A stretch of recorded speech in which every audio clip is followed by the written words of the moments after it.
मेरा इंटर का एग्ज़ाम था तो मैं उसे देने के लिए शहर में अपने भैया के दोस्त के रूम पर चली गई। मेरे भैया के दोस्त मेरे ही उम्र के थे तो वे मुझ पर लाइन मारने लगे। मैं बाहर ज़्यादा नहीं घूमी थी तो मैं उनसे बाहर घूमने जाने के लिए बोलने लगी क्योंकि मेरा एग्ज़ाम 2 दिन बाद पड़ने वाला था। मुझे बाहर घूमने का मन कर रहा है। ये सुनते ही मेरे भैया के दोस्त काफ़ी खुश हो गए। उन्होंने झट से अपने एक दोस्त का बाइक मांग लिया। फिर मैं उनके पीछे बाइक पर बैठ गई और घूमने निकल गई। बाहर हमने खूब एंजॉय किया। फिर हम रूम पर आ गए। मैं काफ़ी थक गई थी तो ऐसे ही जाकर बिछावन पर जाकर लेट गई। मैं उस समय सलवार समीज में थी। मुझे गहरी नींद में देखकर भैया ने, दोस्तों मेरा नाम कविता है और मैं मुजफ्फरपुर बिहार के एक छोटे से गांव से हूँ। मेरे परिवार में मेरे मम्मी पापा, 2 भाई और एक बड़ी बहन है। मैं घर में सबसे छोटी हूँ और मेरे बाद मेरे छोटे भैया हैं जो मुझसे सिर्फ 1 साल बड़े हैं। हमारे परिवार में मैं सबसे छोटी होने की वजह से सबका ढेर सारा प्यार दुलार मुझे मिलता है। लेकिन मेरा और छोटे भैया का रिश्ता हमेशा प्यार और तकरार के बीच झूलता रहता था। हम दोनों की उम्र में बहुत कम अंतर होने की वजह से हम एक दूसरे के बहुत करीब थे। कभी ऐसा लगता ही नहीं था कि कौन बड़ा है और कौन छोटा। हमारा दिन झगड़ने और एक दूसरे को चिढ़ाने में बीतता था। मैं उन्हें बार बार तंग करती, उनके सामान छुपा देती या उनकी किताबों पर कुछ लिख देती। जब वो गुस्से में मुझे पकड़ने दौड़ते तो मैं तुरंत मम्मी पापा के पास भाग जाती और उन्हें डांट सुनवा देती। मम्मी अक्सर हंसकर कहती, तुम दोनों का प्यार भी अजीब है, बिना झगड़े एक पल नहीं बीतता। लेकिन इन छोटी छोटी नोकझोंक के बावजूद हम दोनों एक दूसरे के बिना रह नहीं सकते थे। अगर मैं कहीं चली जाती तो वो बेचैन हो जाते और अगर वो कहीं चले जाते तो मैं उनके वापस आने का बेसब्री से इंतज़ार करती। हमारे बड़े भाई बहन हमसे ज़्यादा गंभीर और समझदार थे। वो कॉलेज की पढ़ाई पूरी कर चुके थे और घर के कामों में मम्मी पापा की मदद करते थे। धीरे धीरे समय बदला। मेरे हमउम्र भैया ने भी स्कूल की पढ़ाई पूरी करके कॉलेज जाना शुरू कर दिया। अब मैं घर में और स्कूल में अकेली बच गई थी। उनकी गैर मौजूदगी में घर कुछ खाली खाली सा लगने लगा। पहले जिस तरह का शोर शराबा हमारे बीच हुआ करता था, अब वो सब अचानक थम गया था। मैं उनके बिना बहुत अकेलापन महसूस करती थी। हालांकि अगले साल मेरी भी स्कूल की पढ़ाई ख़त्म होने वाली थी और मैं भी कॉलेज जाने की तैयारी कर रही थी। भैया को गए करीब 2 महीने बीत चुके थे और भैया घर नहीं आए थे। वो कॉलेज के हॉस्टल में रहते थे और उनकी व्यस्त दिनचर्या के चलते उनका घर आना मुश्किल हो गया था। उनके बिना घर में सन्नाटा सा महसूस होता था। पहले जहां हमारा दिन लड़ाई झगड़ों और हंसी मजाक में गुजरता था, अब वही समय खाली खाली सा लगता था। घर के लोग अक्सर मुझे चिढ़ाते रहते। मम्मी पापा से लेकर बड़ी बहन और बड़े भैया तक सभी मुझे छेड़ते। जब वो घर पर था तो दिन रात उससे झगड़ती रहती थी, अब क्यों उदास घूमती है। उनकी बात सुनकर मैं झेंप जाती और झूठा गुस्सा दिखाते हुए कहती, अच्छा कोई बात नहीं, आने दो उनको घर, फिर मैं बताऊंगी। लेकिन सच तो यह था कि मैं अंदर से काफ़ी अकेला महसूस कर रही थी। मैं उनके साथ बिताए हर पल को याद करती। उनकी किताबों पर लिखी हमारी मस्ती भरी बातें, उनके कमरे में पड़े चप्पल जो अक्सर बेतरतीब होते थे, और वो पल जब हम दोनों मिलकर खाना बनाने में मम्मी की मदद करते थे, सब याद आता। एक दिन मैं भैया से फ़ोन पर बात कर रही थी। मैंने गुस्से में उनसे कहा, तुम्हें पता है तुम्हारे बिना मैं कितनी बोर हो रही हूँ। मम्मी पापा और सब लोग मुझे चिढ़ाते रहते हैं। उन्होंने हंसते हुए जवाब दिया, अच्छा तो अब तुम्हें मेरी कमी महसूस हो रही है? जब मैं था तब तो हमेशा झगड़ती रहती थी। मैंने झट से जवाब दिया, तुम घर आओ फिर मैं तुमसे हिसाब चुकता करूँगी। भैया हंसे और बोले, ठीक है, इस बार जब छुट्टी मिलेगी तो मैं ज़रूर घर आऊँगा, तुम्हारी लड़ाई भी देखनी है। उनकी बात सुनकर मेरे चेहरे पर मुस्कान आ गई। कुछ दिनों बाद एक रविवार की सुबह दरवाजे पर दस्तक हुई। मैं भागकर दरवाज़ा खोलने गई और सामने भैया खड़े थे। उन्हें देखकर मेरी खुशी का ठिकाना नहीं रहा। मैंने गुस्से का नाटक करते हुए कहा, तो जनाब आए हैं, अब तुम्हें छोड़ूंगी नहीं। भैया हंसते हुए बोले, अरे पहले अंदर आने तो दो। मैं भैया से लिपट गई। भैया के आने की खुशी में मैं इतनी खो चुकी थी कि मुझे बिल्कुल भी ध्यान नहीं रहा कि उनके साथ कोई और भी है। जैसे ही मैं भैया के गले से लगी हुई थी, तभी मेरी नज़र उनके पीछे खड़े एक लड़के पर पड़ी। वो भैया की ही उम्र का लग रहा था, दुबला पतला, हल्की मुस्कान लिए हुए। मैं झट से भैया से अलग हुई और थोड़ा शर्माते हुए पूछा, भैया ये कौन? भैया हंसकर बोले, अरे मैं तो बताना ही भूल गया, ये मेरा दोस्त रुपेश है, कॉलेज में मेरा सबसे अच्छा दोस्त। मैंने थोड़ा झिझकते हुए रुपेश को हेलो कहा।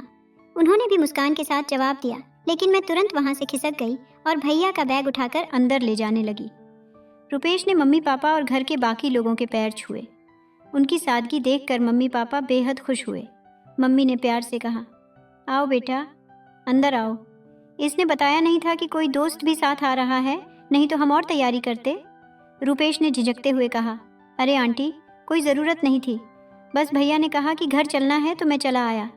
घर का माहौल काफ़ी अच्छा हो गया था। मम्मी ने जल्दी से चाय नाश्ते का इंतज़ाम किया और बड़ी दीदी ने भी रुपेश से ढेर सारी बातें करना शुरू कर दी। भैया ने मुझे इशारे से बुलाया और कहा, अरे रुपेश से अच्छे से बात कर, इतना अच्छा लड़का है, तुझे तो सबको परेशान करने की आदत है, इसे भी परेशान कर दे। मैंने हल्का गुस्सा दिखाते हुए कहा, अच्छा अब तुम मेरे दोस्त भी चुनने लगे? भैया हंसते हुए बोले, नहीं, लेकिन दोस्ती तो कर ही सकती हो। दिन भर घर में चहल पहल रही। रुपेश ने सबका दिल जीत लिया था। वो मम्मी पापा के साथ भी काफ़ी घुल मिल गए और मेरी बड़ी बहन से भी बड़ी आसानी से बात करने लगे। लेकिन मैं पूरे समय थोड़ा झिझकी हुई थी। भैया ने मेरे बारे में रुपेश को क्या क्या बताया होगा, ये सोचकर ही मैं थोड़ी घबराई हुई थी। शाम को जब सब लोग बातें कर रहे थे तो रुपेश ने मुझसे पूछा, तो तुमने भैया को बहुत मिस किया होगा, है ना? मैंने हल्की मुस्कान के साथ जवाब दिया, हाँ, लेकिन उनसे ज़्यादा उनके झगड़ों को मिस किया। इस पर रुपेश और भैया दोनों ठहाका मारकर हंस पड़े। फिर हमने बहुत सारी बातें की। उस रात पहली बार मैंने महसूस किया कि भैया की दोस्ती कितनी गहरी है और उनके साथ रहने वाले लोग भी कितने ख़ास होते हैं। रुपेश की सादगी और विनम्रता ने मुझे थोड़ा प्रभावित किया, लेकिन मैंने ये बात किसी से साझा नहीं की।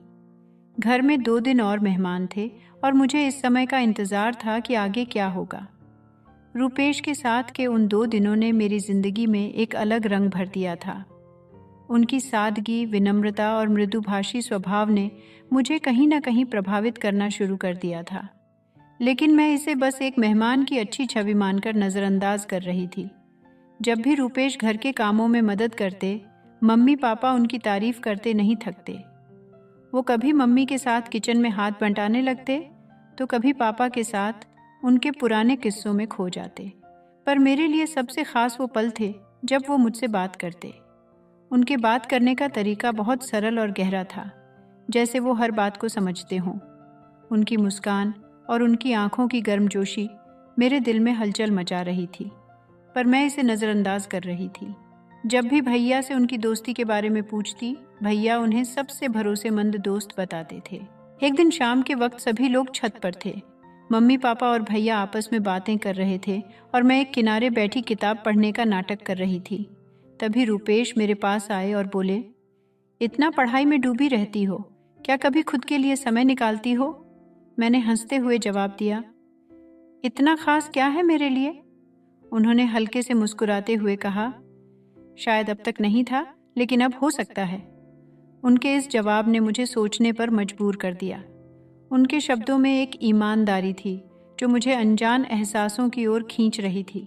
फिर 2 दिनों के बाद जब रुपेश जाने लगे तो मन अचानक भारी हो गया। भैया ने मजाक करते हुए कहा, अब तुम्हारा दोस्त वापस जा रहा है, उसे परेशान करने का मौका ख़त्म। मैं बस हल्की मुस्कान देकर रह गई। रुपेश ने जाते जाते मुझसे कहा, तुमसे बात करना अच्छा लगता है। उम्मीद है अगली बार जब आऊं तो तुम्हारी और बातें सुनने का मौका मिलेगा।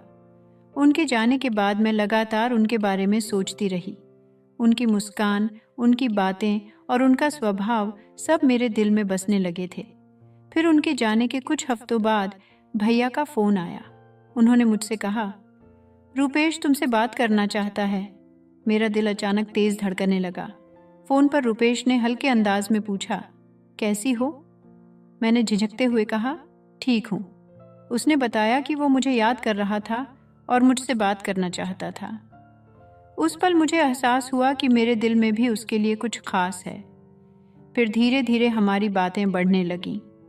वो अक्सर फ़ोन पर मेरे दिन के बारे में पूछते, मुझे हंसाते और मेरे सपनों के बारे में बातें करते। उनकी सादगी और गहराई ने मुझे उनका दीवाना बना दिया।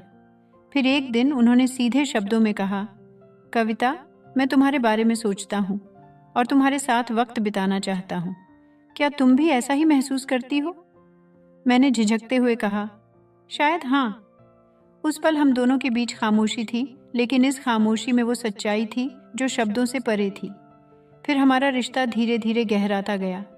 वो मेरे जीवन में वो खुशी लाया जिसकी मुझे हमेशा तलाश थी, और इस तरह हमारे झगड़ों और हंसी के बीच पनपी एक दोस्ती सच्चे प्यार में बदल गई।